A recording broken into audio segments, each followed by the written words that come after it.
Nós temos muitas razões para ser melhor. O salmista, no Salmo 116, ele estava à beira da morte. E ele clama a Deus e Deus socorre ele. Acontece um milagre na vida desse homem. E depois que tudo acontece, ele se volta para ele. Diz: o que darei eu ao Senhor por todos os benefícios que me tem feito? Olha bem, ele estava se investigando a si próprio. O que ele podia dar a Deus por tudo que ele tinha recebido de Deus.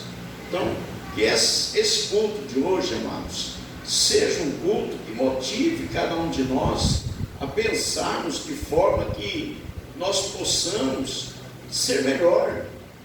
Como eu vou ser melhor nesse ano? Você não tem noção do que Deus vai fazer por você.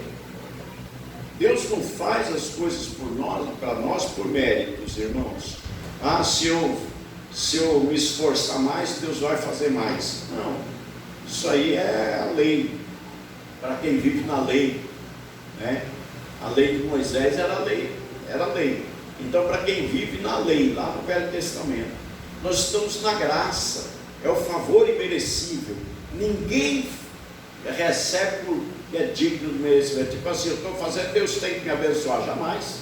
Deus não é obrigado a abençoar ninguém, Ele já nos abençoou.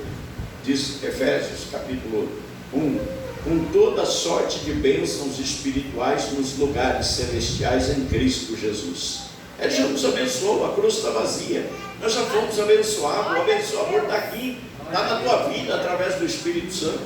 Então nós precisamos ter essa fé. Isso é a fé, amados. Versículo 1 do capítulo 58 de Isaías: clama em alta voz, não te detenhas, levanta a voz como a trombeta e anuncia ao meu povo sua transgressão e à casa de Jacó os seus pecados. Olha bem, o que Deus está fazendo através do profeta?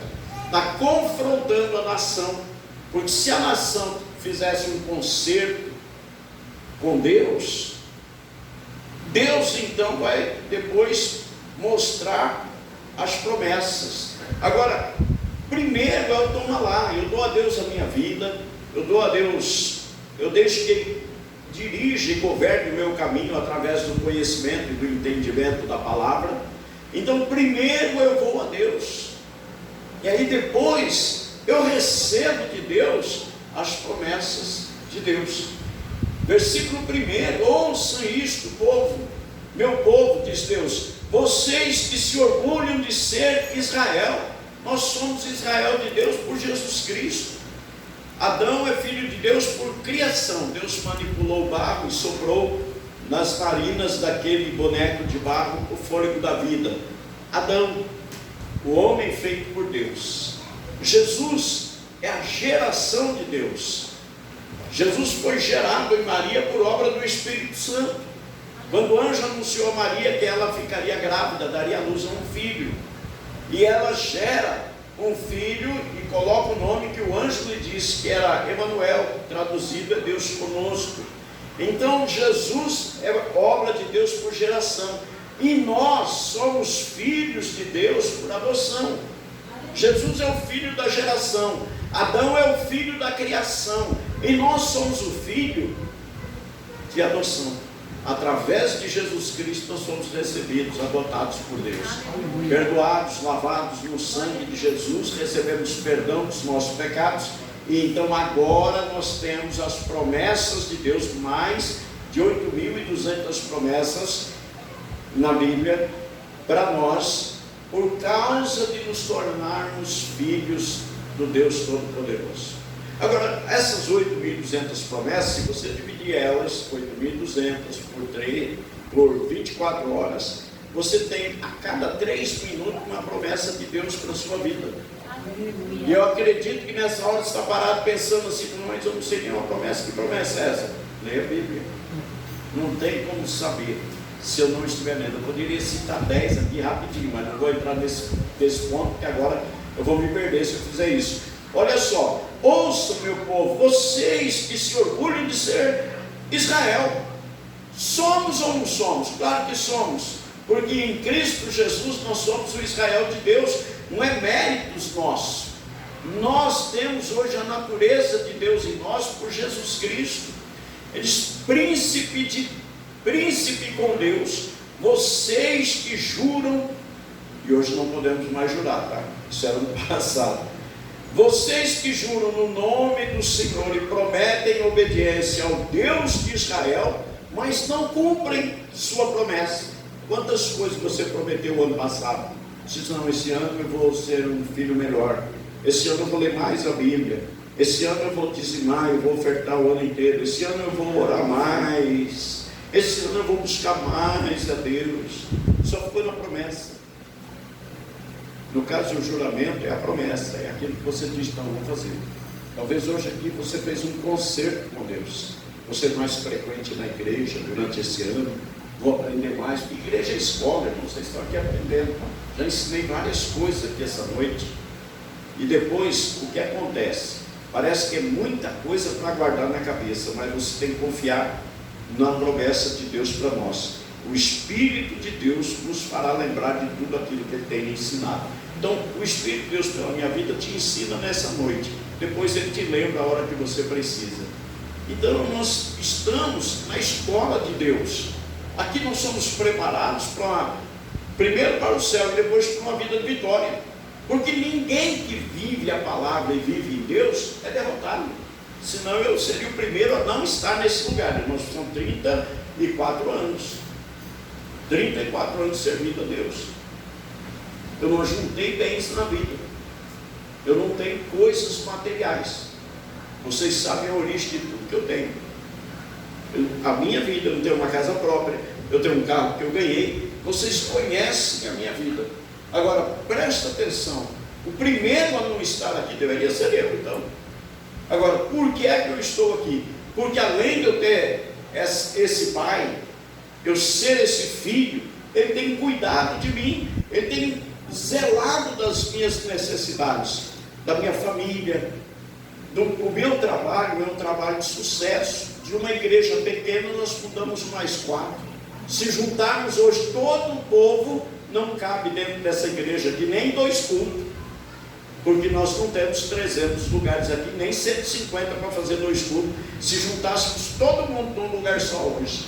Então veja, o que Deus promete, Ele cumpre. Ele diz aqui: escutem bem, vocês que se orgulham de viver em Jerusalém. Jerusalém é este ambiente hoje, não é aquela da terra de Israel. Lá vocês veem que é um barril de pólvora hoje. A Jerusalém daqueles dias era Jerusalém onde Cristo iria vir, onde se manifestou João Batista. Nós estamos no profeta Isaías, e eu estou atualizando a Bíblia para você entender. Então, eles se orgulhavam de viver em Jerusalém e se gabavam, ou seja, tinham aquela... gabar, me ajuda aí, traduz, o que significa? Me ajuda. Se orgulhava. Orgulhava, mas eles se gabavam, ou seja, assim, se enchia de glória. Não, eu moro em Jerusalém. É como nós dissermos assim: não, nós moramos em Pirapozinho, Tarapá é pequenininho, nós moramos em Pirapozinho, um exemplo. Então eles se gabavam disso, se orgulhavam disso. E Jerusalém, a cidade, como diz a Bíblia, do grande Deus, do grande Rei. E eles sabiam que eles estavam no lugar, na terra santa, no lugar de Deus. E agora eles se gabavam de depender do Deus de Israel, o Senhor do Universo, todo poderoso Deus. E eles estavam ali. E o Senhor diz no versículo 3: eu lhes anunciei várias vezes desde o princípio de sua história o que iria acontecer no futuro. Sabe onde está isso? A partir de Isaías 46, versículo 9. Você vai ver Deus anunciando o que iria acontecer. Mas desde o princípio, aí, irmãos, dá um nó na minha cabeça, eu não vou conseguir passar tudo isso para vocês.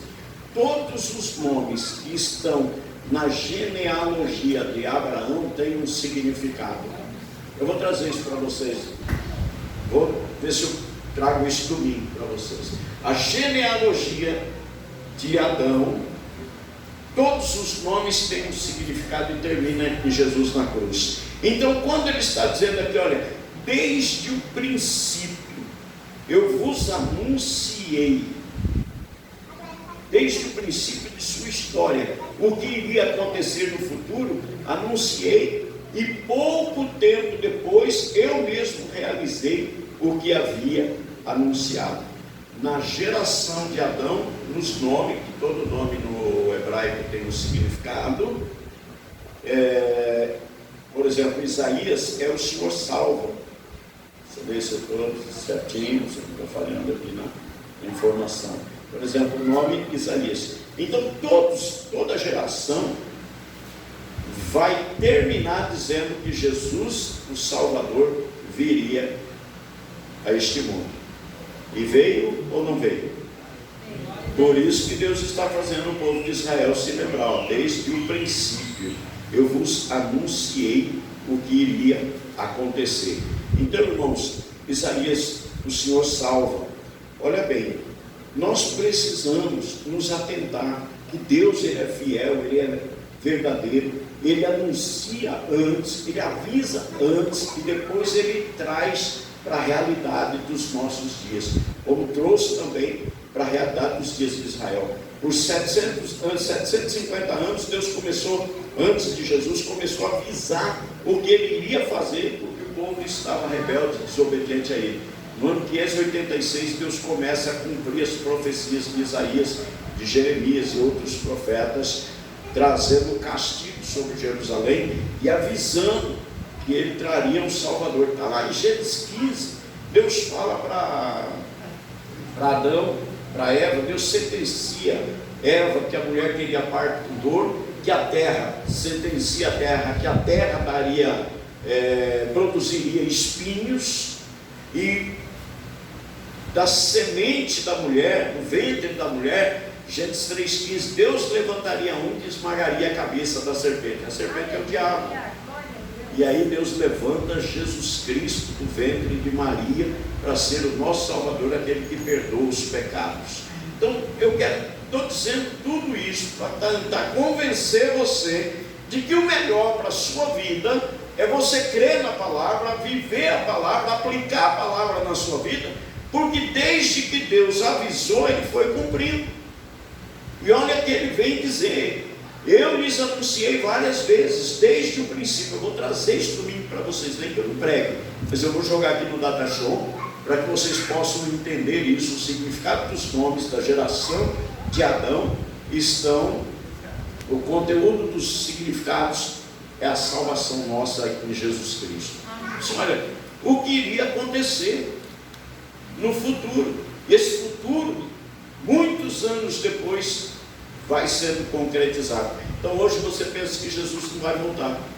Você é um crente tranquilo, sossegado, crê, mas não pratica, não vive, está aí, e está achando que vai ser assim, porque você tem 50 anos e não aconteceu nada, você tem 70 anos e não aconteceu nada, você desde criança, você escuta falar que Jesus é... Gente, quando eu era menino, lá pelos anos 70, eu tinha 20 anos, e não sou idoso, tá? Eu sou do século passado, eu não sou velho, tá? Sou do século passado, nasci só em 1956,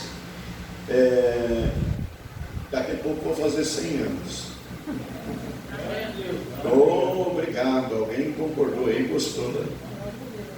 Então, irmãos, eu ouvia dizer o seguinte: 2000 chegará, mas não passará.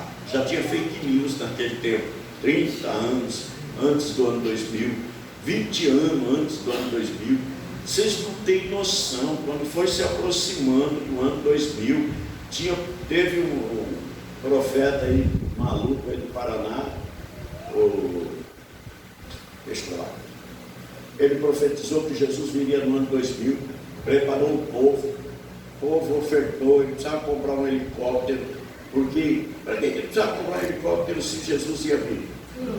E ele comprou esse helicóptero, comprou acho que nos pais da fazenda e deu no pé. Ele sabe, Jesus não veio como ele profetizou, e ficou aquele apagão assim no ar. fake news que já tinha naquele tempo. O diabo vem trabalhando na história para tirar da mente humana a realidade. Então, 2000 chegará, mas não passará. Nós estamos em 2022, graças a Deus. Glória a Deus. Como que é? Então, aleluia. Presta atenção. O que o homem anuncia não se cumpre, mas o que Deus anuncia se cumpre. E muitos não creem na palavra porque eles olham para os acontecimentos na terra e não nos acontecimentos do céu. Os sinais do céu estão se cumprindo. E ele vai dizer aqui, no versículo 4: porque eu sei que vocês são um povo teimoso e endurecido, difícil de convencer. Eu estou lendo na nova Bíblia Viva, porque ela fica bem mais simples para você compreender. E a minha preocupação, irmãos, não é fazer aqui um sermão eloquente e mostrar para vocês que eu sou um pregador eloquente. Não, eu quero é que você entenda a palavra. Eu prefiro pregar para a faxineira de rua e o advogado, o doutor que entrar aqui me entender, do que pregar para o doutor e a faxineira, a varredora de rua não entender. Então, se você compreende as coisas de Deus, você muda. Se você não compreende, você vai vivendo a sua vida na escuridão. E o Senhor está dizendo: porque eu sei que vocês são um povo teimoso e endurecido, difícil de convencer. Será que nós somos assim, irmãos? Para aí e pensa. Olha só, preste atenção nisso. Aproveitando os ganchos do Espírito Santo aqui. Efésios 6, versículo 1. Filhos, sede obediente a vossos pais no Senhor, para que tudo te vá bem. Obediente ou desobediente? Obediente. Versículo 2. E eu sou filho também, tá? É que meu pai e minha mãe já faleceram, mas eu e os meus irmãos cuidamos dos nossos pais em tudo, irmão. Dinheiro nunca faltou, comida nunca faltou para os nossos pais. Lembrando que eles eram idosos, não tinham aposentadoria. Depois minha mãe teve uma aposentadoria pelo fundo rural. Naquele tempo não tinha, ainda tinha irmão caçula. Eu ajudei a criar os caçula de casa, trabalhando, mandando dinheiro para a minha casa para ajudar. E depois todo mundo foi trabalhando e fomos se juntando e todo mundo se ajudando. Então eu fui um que ajudei. Agora o versículo 2, me parece, no 3, diz assim: honra teu pai e tua mãe. Sabe o que é honra? Coloca acima de você. Honra teu pai e a tua mãe. Não, mas meu pai, olha, eu não gostaria de entrar com testemunho aqui, que senão vai ficar muito longe. Mas o meu pai foi um homem que fez tudo errado com a vida dele. O dinheiro, minha mãe tinha um armazém onde ela comprava, armazém, que hoje se chama de mercearia, onde ela comprava comida para a família. Mistura, irmão, era aquela linguiça vermelha, assim, que hoje tem nos balcões do mercado aí. Aquilo era mistura a semana inteira. E ovo. Era ali que nós comprávamos. E meu pai tinha uns rolos, tinha umas negas, falar mais claro aqui. O que ele fazia? Ele comprava na conta da minha mãe para levar comida para as negras para estar lá. E quem que pagava o armazém era eu. Eram os meus irmãos que começaram a trabalhar depois. E isso foi muitos anos, até que um dia minha mãe descobriu. Vocês não têm noção quem era o meu pai. Mas nós cuidamos dos meus pais. Ainda teve um dos meus irmãos que falou assim: eu não quero mais nem saber do meu pai, não vou mais ajudar em nada, porque meu pai é um homem assim, assim, assim, assim. E eu disse um dia para ele, falou: olha, se você abandonar ele, eu não vou abandonar. Vou cuidar do meu pai até o último momento. Eu sei de tudo isso, que eu sou mais velho que você, mas eu não vou abandonar o meu pai. Então, irmãos, quando meu pai morreu, eu estava na beira do caixão dele, ministrando a palavra de Deus para todos que estavam ali. Quando minha mãe estava ali no caixão, eu estava ali ministrando a palavra de Deus naquele culto também para todos os que estavam ali.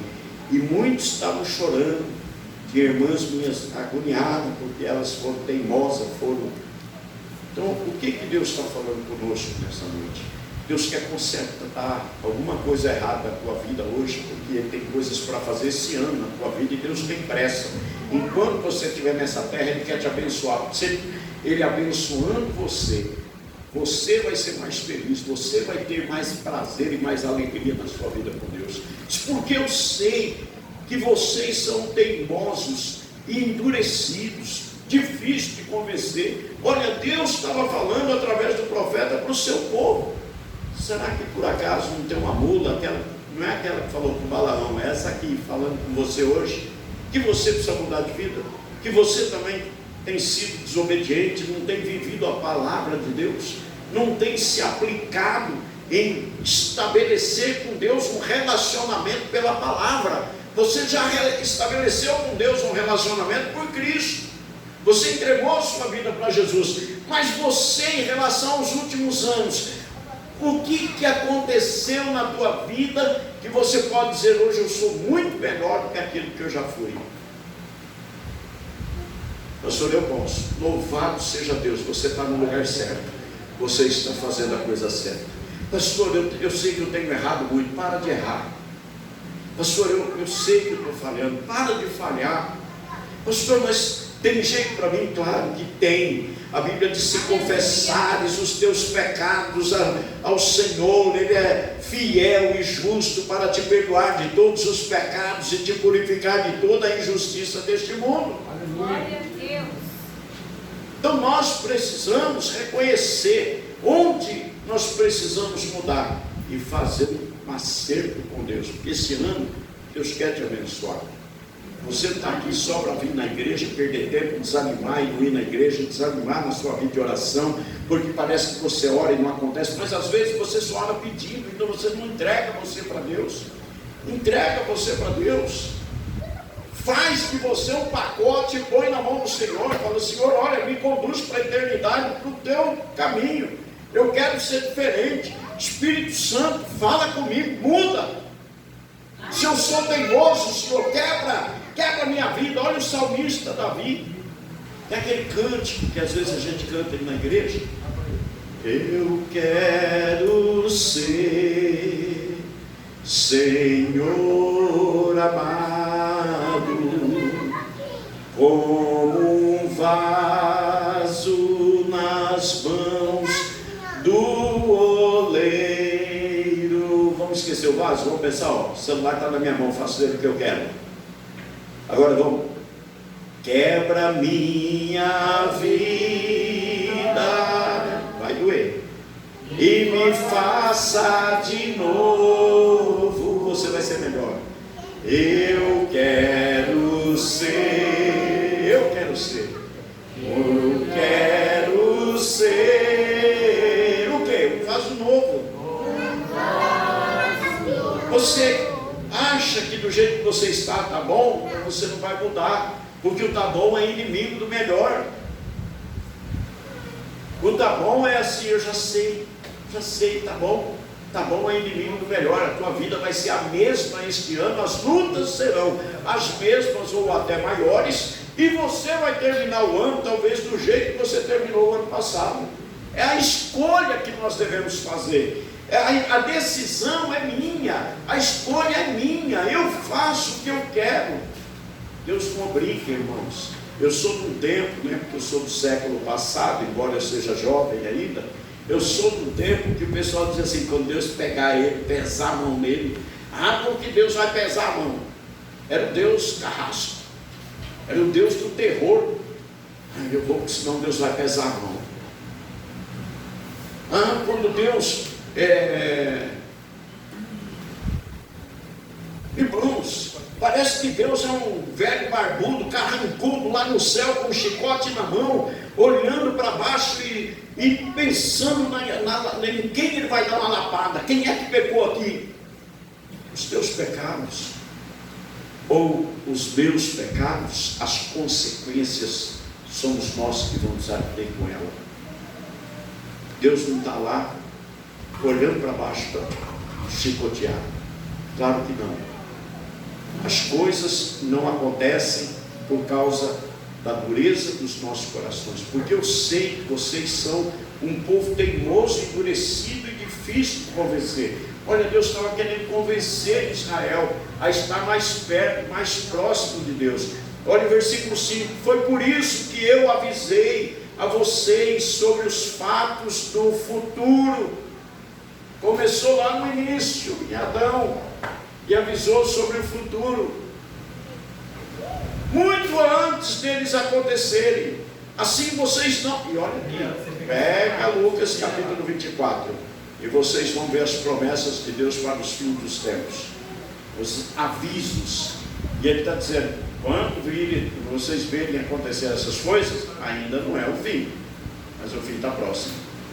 Se você prestar atenção, tem um monte de sinal aí que já se concretizaram e estão acontecendo.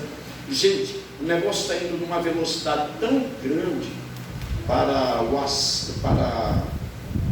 pôr as coisas em ordem para a entrada do anticristo, que vocês, se vocês se atentarem para a Bíblia e para os fatos, vocês vão ver isso.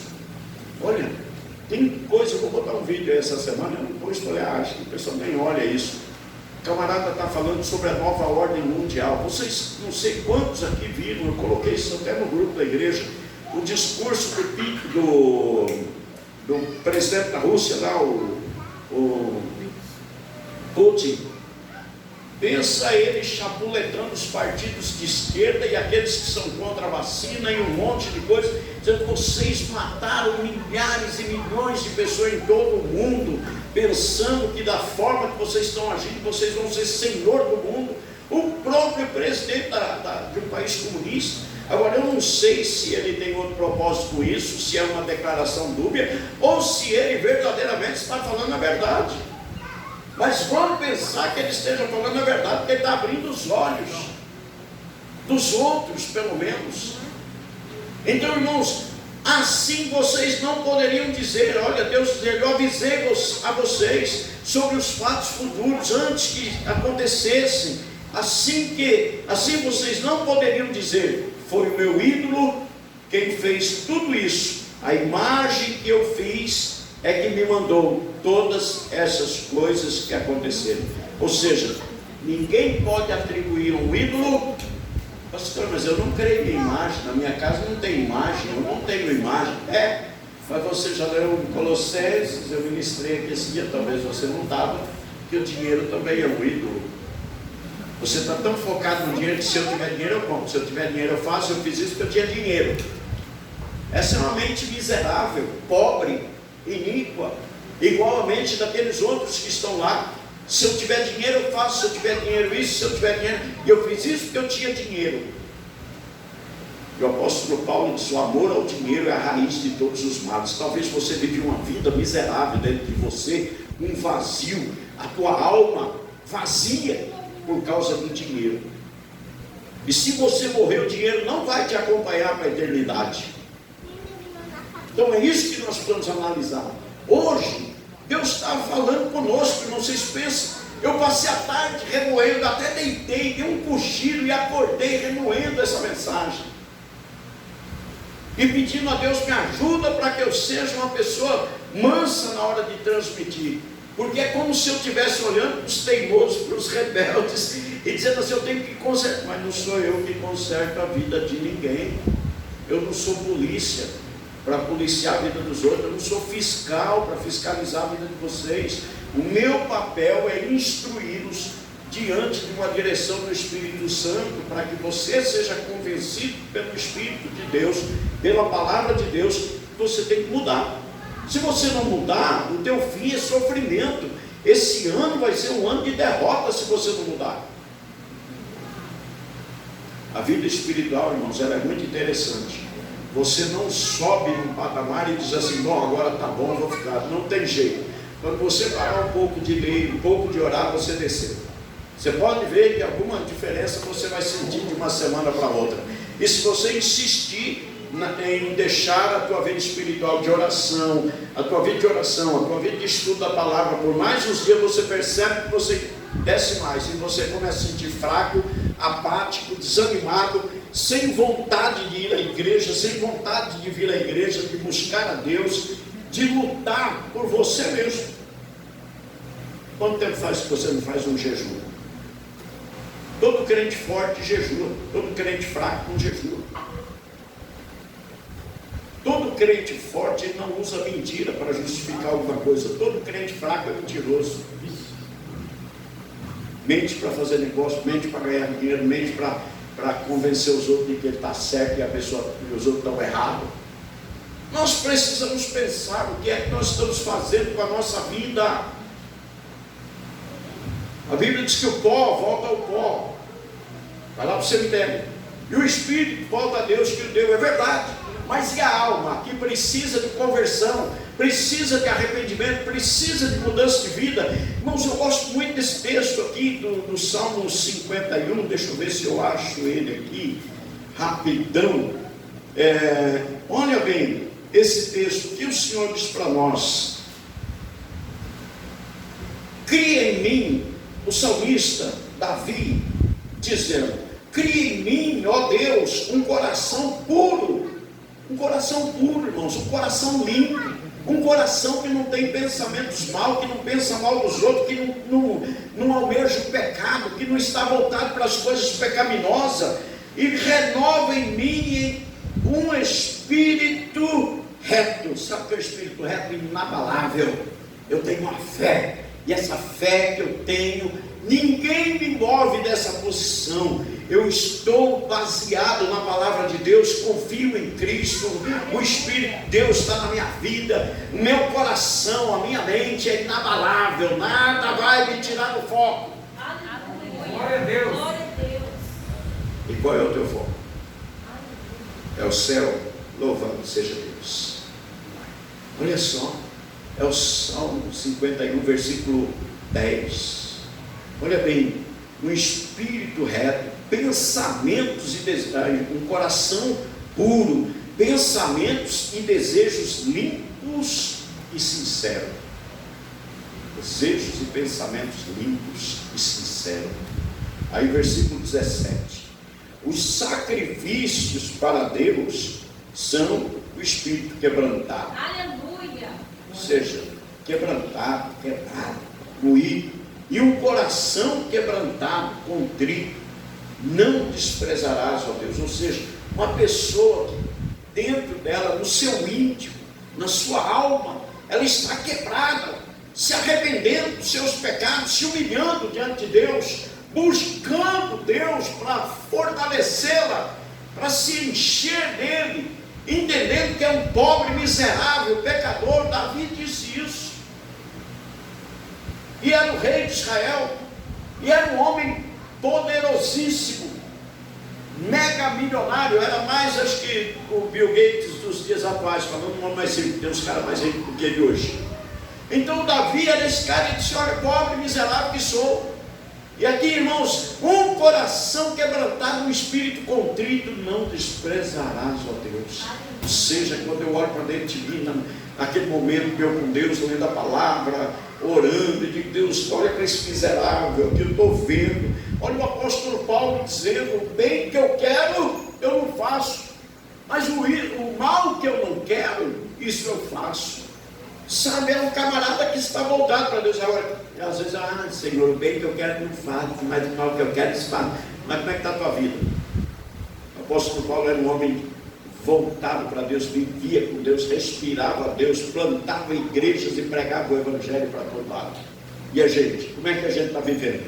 Então, meus queridos, estou finalizando já, acho que eu já vou cortando por aqui e parar. Eu não sei pregar a segunda parte da mensagem, nunca consigo fazer isso. Olha, vocês ouviram, versículo 6 de Isaías 58. Vocês ouviram as minhas profecias e viram como eu as cumpri. Deus falando com o povo. Olha bem, vocês ouviram o que eu falei e viram como eu cumpri. Ou seja, nós estamos diante de um Deus que o pessoal coloca aí no carro, Deus é fiel. É verdade, mas às vezes o motorista daquele carro não é fiel, é só fiel na frase.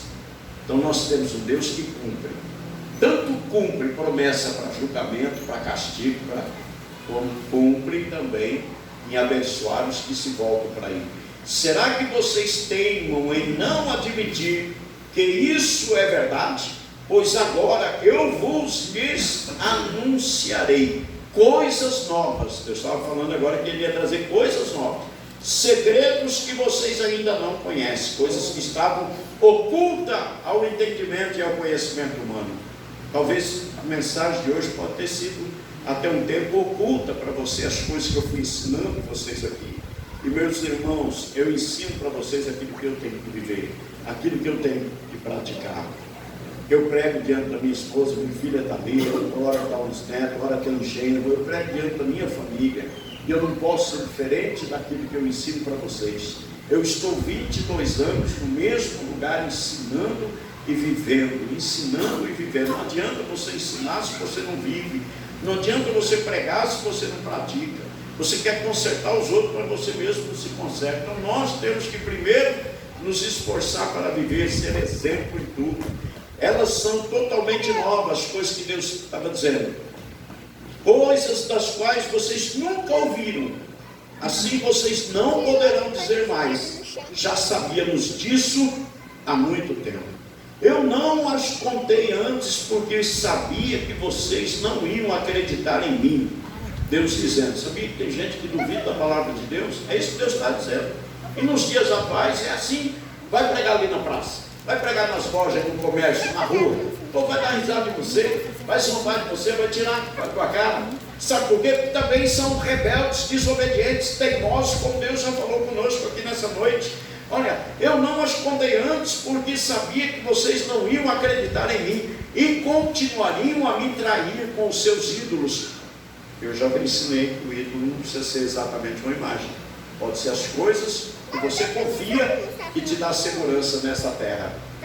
E aí ele diz, na verdade, desde que Israel começou a existir como povo, vem sendo um povo infiel e pecador. Nós fomos perdoados na cruz.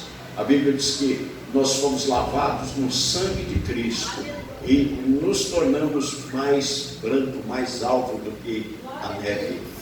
Brancos como a branca lã, limpos como a branca lã.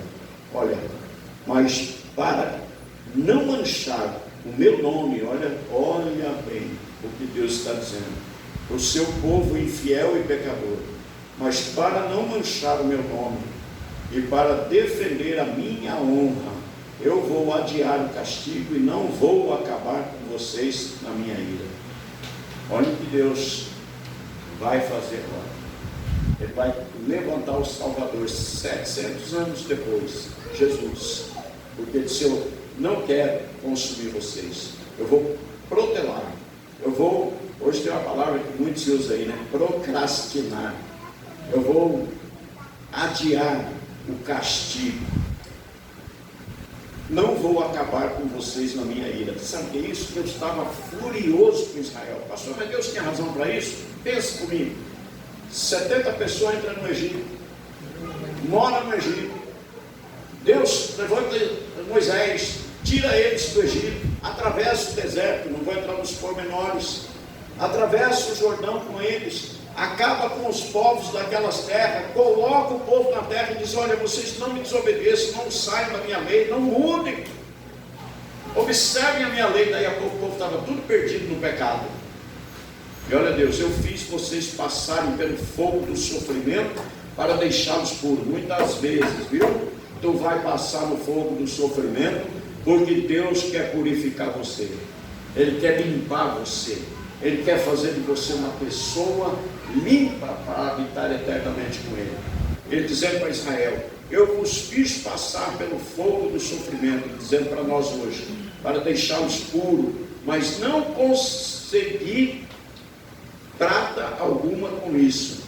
Em vocês não há nada de bom. Não é você, tá bom? Você é filho de Deus, pela graça você foi salvo. Entenda a palavra. Você foi purificado com o sangue de Cristo e precisa arrepender-se das suas faltas para com o Senhor, para que a graça de Deus seja abundante na tua vida todos os dias. Naqueles que o Espírito Santo não tinha vindo, Jesus não tinha vindo, e Deus estava dizendo para o seu povo, em vocês não há nada de bom. Tanto é que Deus permitiu a invasão de Israel, a destruição do templo de Salomão, e Deus permitiu muito sofrimento. Depois Ele permitiu que aquela geração morresse toda no deserto, antes de entrar na terra da promessa. Versículo 11, eu estou finalizando aqui. Mas por amor de mim mesmo, sim, por amor de mim, é que eu não destruo vocês. Então, meu irmão, quando você estiver errado, errando, falhando, pensa, você não tem um Deus carrasco pronto para te ferrar. Você tem um Deus que ama você, é seu Pai em Cristo Jesus, e tudo que Ele espera de você é que você se arrependa dos seus pecados, confesse eles e se volte cada dia para o Senhor. Olha, por que deixar que os povos pagãos zombem de mim? Sabe o que é isso? É quando aqueles perdidos lá fora debocham de Deus por causa da sua vida. Eu falei, isso aí que é crente? Crente desse jeito? Crente tudo torto? Crente? E eles vão atribuindo a nós aquilo que são os erros nossos perante a sociedade. Se alguém te acusar de uma coisa que você não deve, nem se justifica, meu irmão. Quem justifica você é Deus, através de Jesus, amém? Amém. Dizendo que seus ídolos são mais poderosos do que eu não reparto a minha glória. Deus não dá glória. A pessoa está numa situação crítica, orando, pedindo socorro lá para a Aparecida. Deus não atende, porque a glória dele ele não reparte com o ídolo.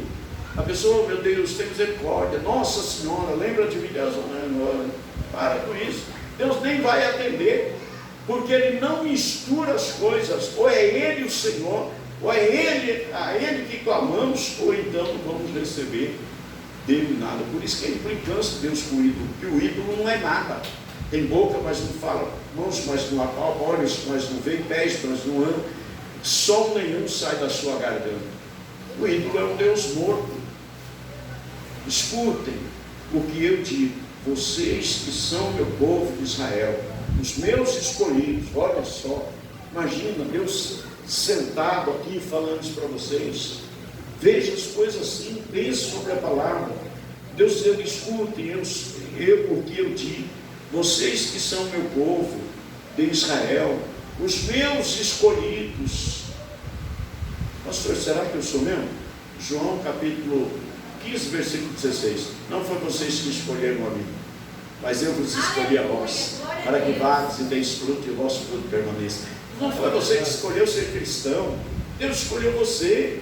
Você não está aqui na igreja porque você acha que você precisava vir na igreja, é porque você é um escolhido. O Espírito Santo ainda habita com você, Ele ainda mexe com as suas estruturas e diz, Pai, eu estou esperando você na minha casa, e você vem. Esse é o detalhe que nós precisamos pensar sobre a palavra, e por isso nós podemos ser melhor amanhã do que nós fomos o dia de hoje. Eu sou o único Deus, Ele está dizendo. Ou seja, não ponha a esperança, tua fé nas coisas dessa vida. Não ache que você vai ser feliz se você casar, se você descasar, se você tiver, se você não tiver. Não! Você é feliz porque o Espírito de Deus habita com você, porque Ele te escolheu, porque Ele é o único Deus da sua vida, é a única coisa, né? Deus me perdoe, nem é coisa, é o único a quem você se devota, você se entrega, você tem um relacionamento de intimidade. Sou o primeiro e o último, primeiro e o último, alfa, primeira letra do alfabeto grego, ômega, última letra do alfabeto grego. Ou seja, em Cristo Jesus começou o nosso processo de salvação e santificação, e vai terminar em Cristo Jesus com o arrebatamento da igreja, quando Ele vem buscar você para morar eternamente no céu com Ele. Amém, queridos? É muito lindo esse texto, eu ainda teria muitas coisas para falar aqui, mas tá bom, está no limite. Eu creio que hoje Deus tanto te consolou, quanto te exortou, quanto te puxou para perto dele, né? Que a exortação é isso, é puxar a gente para perto e mostrar para nós alguns aspectos da nossa vida, que eu creio assim, enquanto eu estava citando algumas coisas, o Espírito de Deus também estava revelando para você quem você é.